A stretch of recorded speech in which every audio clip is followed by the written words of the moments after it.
हिम्मत ना हारी हा। आगा बड़ू प्रार्थना भोले बाबा से करी हा।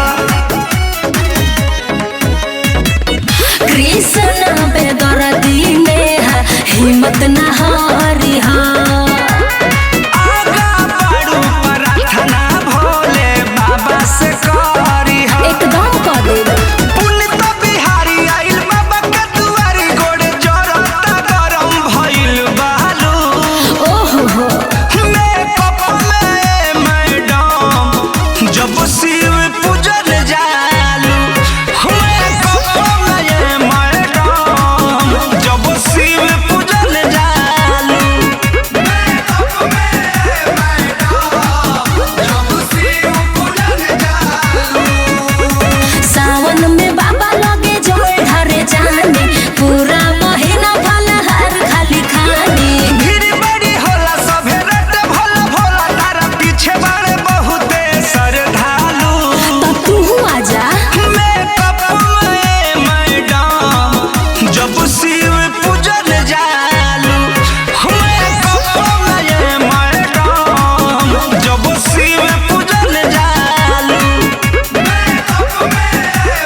कैसे कट रहिया सोने सैया हमारा होता अब थकान जी। उठत नइखे कहवर एहो पिया कैसे पहुँचब बाबा धाम जी। हाँ हाँ कैसे कट रहिया सोने सैया हमारा होता अब थकान जी। उठत नइखे कहवर एहो पिया कैसे पहुँचब बाबा धाम जी। बहुते बगर में सुनी सजना कुछ पियाई दीना, चाहे बेच दीही बरेली वाला झुमका बकर लिमका पियाई दीना, चाहे बेच दीही बरेली वाला झुमका बकर लिमका पियाई दीना।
मन लगा के भगती में ओम नमः शिवाय गाए। काहे नइखे मानत हमर बतिया ई बताई दीना, चाहे बेच दीही बरली वाला झुमका बकर लिमका पियाई दीना, चाहे बेच दीही बरली वाला झुमका बकर लिमका पियाई दीना।